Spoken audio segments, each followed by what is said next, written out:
दूर पहाड़ों के बीच एक गांव था। उस गांव का नाम खाती गांव था। वहां के लोग बहुत ही सीधे और सरल थे। गांव के लोगों का जीवन खेती पर निर्भर था। उसी गांव में मोहन नाम का एक गरीब किसान रहता था।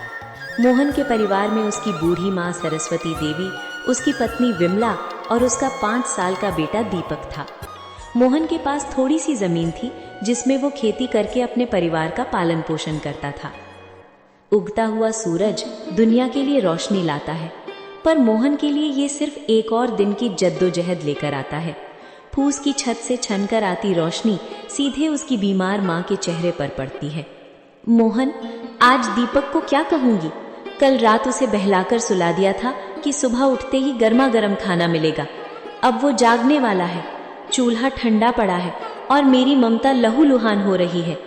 क्या हम इतने बदनसीब हैं कि अपने बच्चे को एक वक्त की रोटी भी नहीं दे सकते? भरी आंखों से।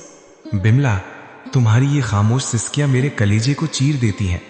मैं किसान हूँ, धरती का सीना चीरकर अनाज पैदा करना मेरा काम है, पर आज किस्मत ने मेरा ही सीना चाक कर दिया है।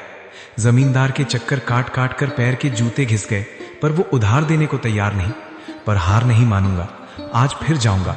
शायद खुदा को मेरी मेहनत पर नहीं तो इस मासूम दीपक की भूख पर तरस आ जाए। सरस्वती देवी अंदर से खांसते हुए, बेटा मोहन, पास आ। देख, मेरा अंत समय करीब है, पर मुझे अपनी मौत का डर नहीं है। मुझे डर है कि कहीं मेरी गरीबी तेरे जमीर को न खा जाए। बेटा, भूख बहुत बड़ी चीज है, बड़े बड़ों का ईमान डिगा देती है। पर तू वादा कर, चाहे पेट पीठ से सट जाए, पर कभी किसी का बुरा नहीं करेगा।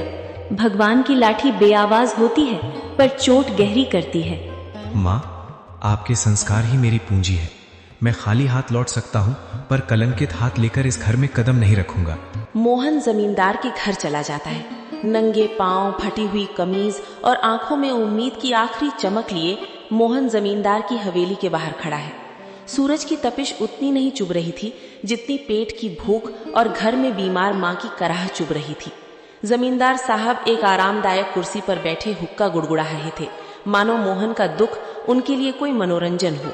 माई बाप, हुजूर, इस अभागे की विनती सुन लीजिए। मैं जानता हूँ कि पिछला लगान अभी पूरा नहीं चुका पाया हूँ, लेकिन मेरी मजबूरी की दीवार बहुत ऊंची हो गई है सरकार। घर में चूल्हा 3 दिन से ठंडा पड़ा है। मेरा 5 साल का बेटा दीपक, जो अब तक खेलता कूदता था, आज भूख से मारे निढाल होकर जमीन पर पड़ा है। वो मुझसे रोटी नहीं मांगता सरकार, बस अपनी पथराई आंखों से मुझे देखता है और उसकी वो खामोश नजरें मेरे कलेजे को छलनी कर देती हैं। मोहन, ये हवेली जज्बातों से नहीं, हिसाब किताब से चलती है। तेरी माँ बीमार है, तेरा बेटा भूखा है, इसमें मेरा क्या कसूर? पिछली बार भी तूने यही रोना रोया था। ये धरती प्यासी है तो मैं क्या करूं? मुझे अपनी तिजोरी भरनी है, तेरी गरीबी का बोझ नहीं उठाना। हुजूर, आप तो गांव के अन्नदाता हैं। अगर आप ही हाथ खींच लेंगे तो हम जैसे छोटे किसान कहाँ जाएंगे? मुझे बस थोड़े से आलू और मटर के बीज उधार दे दीजिए। मैं दिन को दिन नहीं समझूंगा, रात को रात नहीं देखूंगा। मैं अपने खून पसीने से उस बंजर जमीन को सींच दूंगा। मैं वादा करता हूँ सरकार, फसल कटते ही सबसे पहले आपका कर्ज चुकाऊंगा। मेरी माँ घुट घुट कर मर रही है, उसे दवा चाहिए। हुजूर, एक बाप होने के नाते मुझ पर तरस खाइए। क्या एक गरीब के बच्चे को जीने का हक नहीं है? हक की बातें मत कर मोहन, हक अमीरों की जागीर होती है। बीज चाहिए, बीज की कीमत लगती है। तेरे पास देने को क्या है? वो 2 बीघा जमीन जो पहले ही गिरवी है। जा, यहाँ से दफा हो जा। अपनी इन भीगी आंखों से मुझे पिघलाने की कोशिश मत कर। जब तक पिछला हिसाब बराबर नहीं होता, तुझे एक दाना भी उधार नहीं मिलेगा। हुजूर, आज आप मुझे यहाँ से खाली हाथ भेज रहे हैं, पर याद रखिएगा, गरीब की आह बहुत गहरी होती है। मैं अपनी मेहनत बेचने आया था, अपनी खुददारी नहीं। अगर खुदा ने चाहा तो मेरी मिट्टी भी सोना उगलेगी। आज आप मेरी गरीबी का मजाक उड़ा रहे हैं, पर वक्त का पहिया घूमेगा हुजूर, वक्त का पहिया जरूर घूमेगा। मोहन अपनी फटी हुई आंखों में आंसू लिए भारी कदमों से हवेली की सीढ़ियां उतर गया।